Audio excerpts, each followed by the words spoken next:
नमस्कार, जी उत्तर प्रदेश उत्तराखंड देख रहे हैं आप। मैं हूं आपके साथ दीपाली। बात करते हैं 27 के अभियान की और बीजेपी के खास प्लान की। बीजेपी ने 2027 के विधानसभा चुनावों के लिए एक विशेष प्लान तैयार किया है, जिसमें हारी और जीती हुई सीटों पर अलग अलग रणनीति बनाई गई है। हारी हुई सीटों को 6 कैटेगरी में बांटा गया है। जिन सीटों पर बीजेपी दूसरे नंबर पर रही है, उन सीटों को एक कैटेगरी में रखा गया है और इन सीटों पर पन्ना प्रमुख सक्रिय रहेंगे। तीसरे नंबर की सीटें बी कैटेगरी की रखी गई है, जहां दावेदारों की रिपोर्ट तैयार की जा रही है और लगातार बैठकें होंगी। इसके अलावा विपक्षी प्रभाव वाली सीटें सी कैटेगरी में होंगी, जहां केंद्रीय पदाधिकारी सक्रिय रहेंगे। 2022 उपचुनाव में हारी हुई सीटें डी कैटेगरी में रखी गई हैं, जहां उपचुनाव में लगे पदाधिकारी फिर से सक्रिय होंगे। सहयोगी दलों की हारी सीटें ई कैटेगरी में रखी गई हैं, जहां बड़े नेता तैनात होंगे और सहयोगी दलों के साथ काम करेंगे। उत्तर प्रदेश में बीजेपी ने 2027 के विधानसभा चुनाव को लेकर विशेष प्लान बना लिया है। इस प्लान के तहत 2027 में यूपी की 403 विधानसभा सीटों को अलग अलग कैटेगरी में बांट दिया गया है और इन सब के लिए अलग रणनीति तैयार करने के लिए कहा गया है। चूंकि 2022 में बीजेपी ने कई सीटें जीती थी तो कई सीटों पर उनको हार मिली थी। ऐसे में अब इन सीटों को लेकर अलग अलग प्लान बीजेपी की तरफ से तैयार कर लिया गया है। कैमरामैन गिरीश के साथ विशाल लोकवंशी, जी मीडिया, लखनऊ।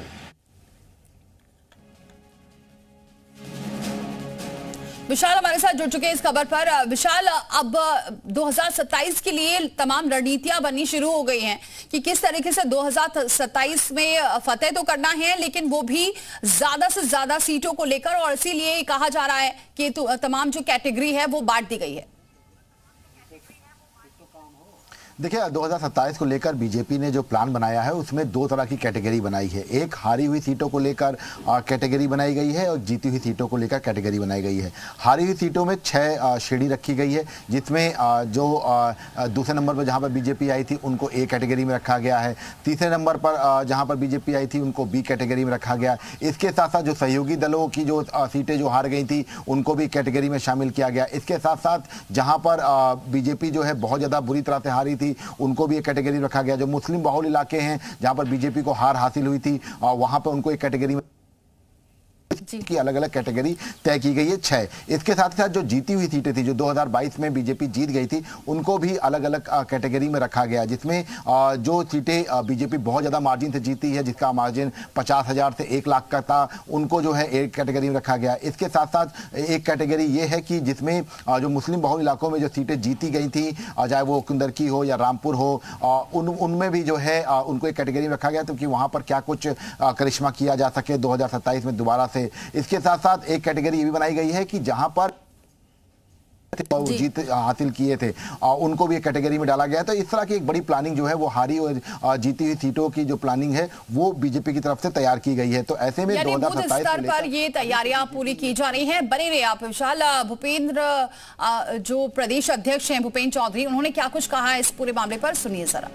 हमारा संपर्क संवाद लगातार कार्यकर्ताओं के माध्यम से जनता से बना रहता है। टिकट चयन की, प्रत्याशी चयन की एक प्रक्रिया है पार्टी में, और हम लोग अपने कार्यकर्ताओं के आधार पर रायशुमारी करके, बातचीत करके यहाँ से पैनल बना के केंद्रीय चुनाव समिति को भेजते हैं और केंद्रीय चुनाव समिति उस पर अंतिम निर्णय लेती है।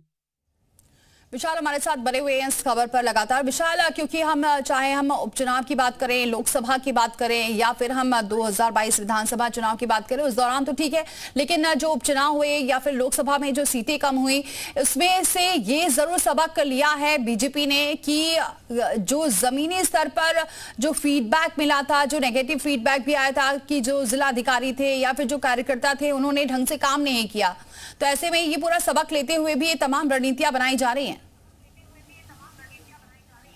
देखिए बिल्कुल निश्चित तौर पर ये सबसे बड़ी बात थी कि जो सीटें बीजेपी हारी थी, खासतौर से 2022 के विधानसभा चुनाव की बात करें और 2024 के लोकसभा चुनाव की बात करें, तो उन सीटों पर क्या कुछ समीकरण बीजेपी के खिलाफ रहा, इसको लेकर एनालिसिस चल रहा है। और इसी वजह से बूथ और मंडल स्तर पर बीजेपी बहुत ज़्यादा फोकस कर रही है। लगातार आप देख रहे होंगे कि धर्मपाल सिंह खुद बैठकों का दौर जो है जारी रखे हुए हैं और अलग अलग जगहों पर, चाहे वो पन्ना प्रमुख को मजबूत करने की बात हो या बूथ जो अध्यक्ष हैं या मंडल अध्यक्ष हैं उनको मजबूत जो है करने की बात हो, और जो तमाम अलग अलग विधायक हैं या जो सांसद हैं उनको भी अलग जिम्मेदारी दी गई है। यहाँ तक कि विधायकों का सर्वे अलग से किया जा रहा है। तो ये पूरी कवायद इसलिए भी है क्योंकि 2027 में उत्तर प्रदेश में हैट्रिक लगा सके बीजेपी गवर्नमेंट, इसको लेकर ये पूरी तैयारी जो है देखने को मिल रही है। और इसीलिए अलग अलग तरीके से हर लेवल पर एक समीक्षा की जा रही है, उसकी पूरी रिपोर्ट तैयार की जा रही है और ये रिपोर्ट बाकायदा कोर कमेटी से होते हुए केंद्रीय नेतृत्व को भेजी जाएगी ताकि इसी रिपोर्ट के आधार पर आकलन किया जा सके प्रत्याशियों का और सीटों का भी एक एक आकलन हो सके। जो उत्तर प्रदेश में 403 विधानसभा सीटों को लेकर यह पूरा आकलन किया जा रहा है। इसके साथ साथ सहयोगी दलों को किस तरह से सीटें देनी है इनका भी आकलन किया जा रहा है, चाहे वो रालोद हो, चाहे सुभाषपा हो या निषाद पार्टी हो या अपना दल ऐसो, इनको किस तरह से जो है सीट शेयरिंग में मौका दिया जाएगा, इनका भी आकलन किया जा रहा है। तो ये अपने आप में कह सकता है कि पूरा एक होमवर्क है बीजेपी की तरफ से जो लगातार जारी है और ये कहा जा सकता है कि 2027 की तैयारियां बीजेपी अभी से ही करना शुरू कर चुकी है। ठीक है विशाल, बहुत शुक्रिया ये तमाम अहम जानकारियां दर्शकों तक पहुंचाने के लिए।